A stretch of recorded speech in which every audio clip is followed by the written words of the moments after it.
Just a moment. Okay, all right, thank you.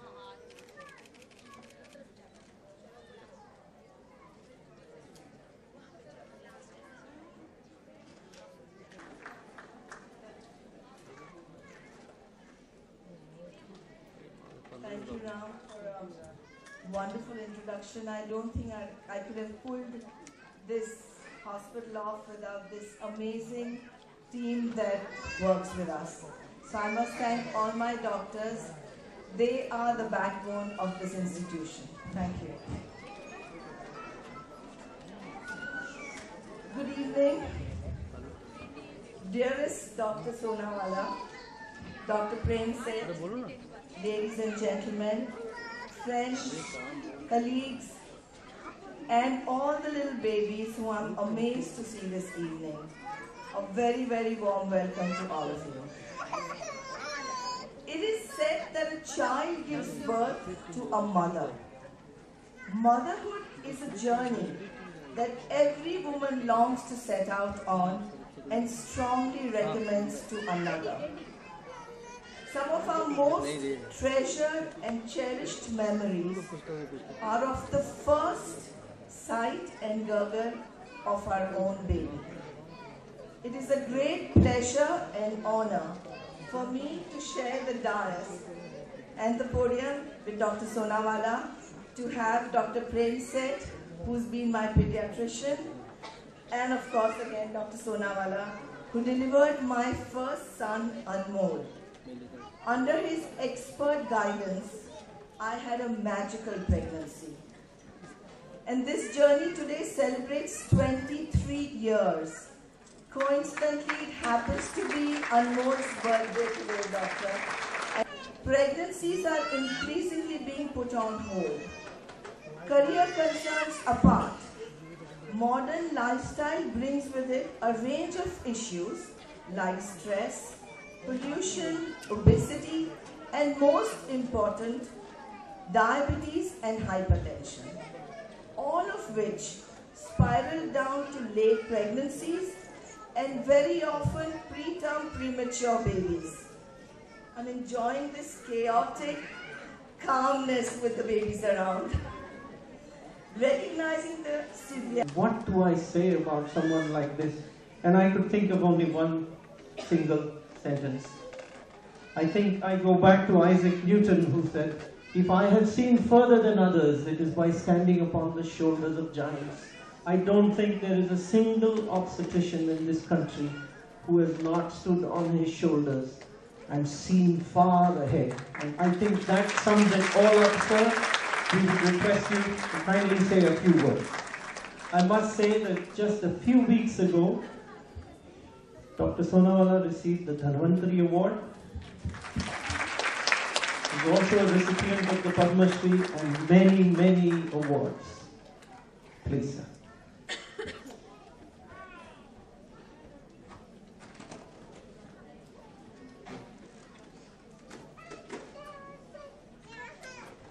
Dear Tina, I can call you that. And friends, I would like to say a few words to the mothers, to the doctors, and I can't say much for the little kids, but their time will come to produce. At that time, I would like to speak to them as well. Now, pregnancy and reproduction is nature's biggest miracle. Pregnancy and reproduction is nature's biggest miracle. Just imagine two small cells meet, and then what is the final output? A genius. If you understand how the human body works, before the cell phones came up, each individual human being, like I'm talking, from my brain to the muscles, to my thinking, electrical impulses will be traveling up and down to make me talk. And those impulses were more than all the telephones around the world were working at that time. So this is how nature has designed reproduction and the human being. So what I want to tell is that whatever we do we should aim at perfection.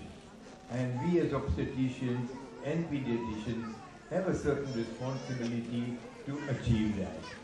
So it is, the first point is, don't have unplanned babies.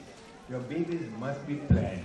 When you are ready, your body is ready, and you do have to take a certain responsibility of bringing forth a human being into this world which is healthy. 100 years ago, if a person lived to 65, it was considered as good old age. Then it became 75, then it became 85, and at present the expectation is 95. So whatever extra years we have in life, they have to be happy and healthy. And that can only be done if health is good. So when you plan your pregnancy, it is necessary to have certain folic acid, then amino acids, then zinc, so that the baby is not deprived of this nutrition, he is born good. Take care, because certain times a premature baby can be avoided. From the mother's side, not to be overactive, over-anxious, overdoing things. You have to be normal, pregnancy is not a disease, but certain amount of care, rest, and good diet is necessary to make sure the pregnancy goes well. To the doctors, I would like to stress very clearly, we do not know when we do a DNC, which sometimes is done because of infertility. We keep on dilating and dilating the cervix and damage the cervix. And then there is an occasion where a premature baby may be born. So that one has to be careful. You do the dilatation as much as is required, as gently as you can do it, and not unnecessarily damage or traumatize the cervix so it ends up in a premature, say, baby at the end.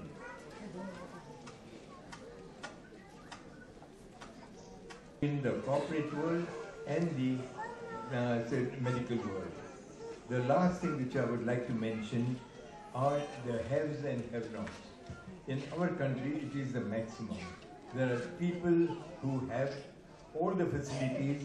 When they fall in, they can go to the best of the doctors, best of the institutions, and we have a lot of people, maybe 30%, 40%, who are have-nots.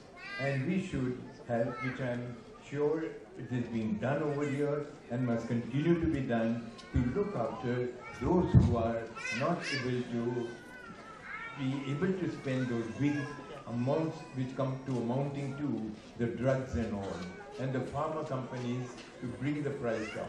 Because otherwise, medical care cannot be to the level at which we would like it to be. With these few words, I would like to thank the Kukilaben Hospital, Tina especially, and the management for giving me this opportunity to be here and give my little views to the audience. Thank you. Thank you very much.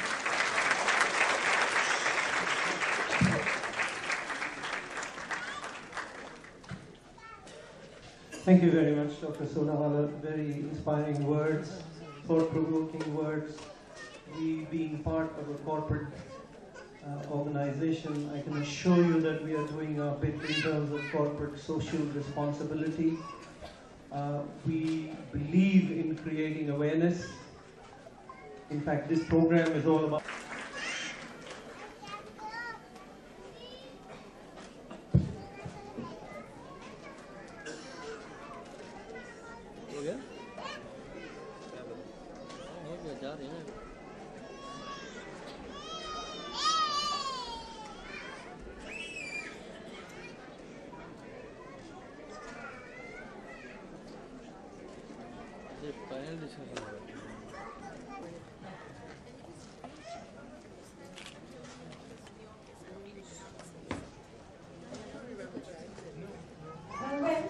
Preterm labor, as all of you all know, is defined as regular contractions where there is a change in the amount before the date that is given to you, that is 37 weeks.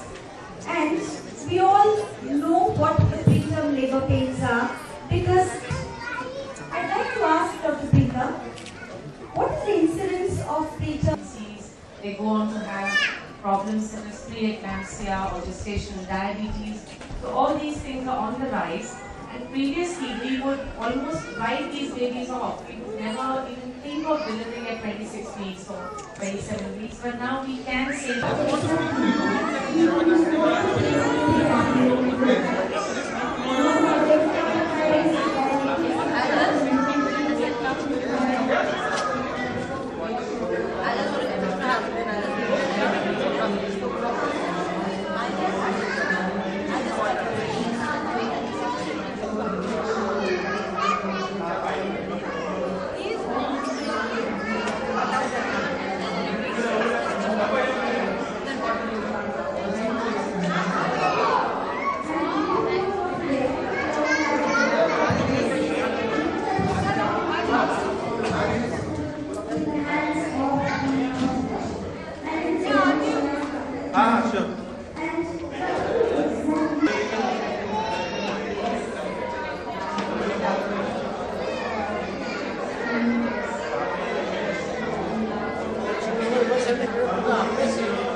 Thank you.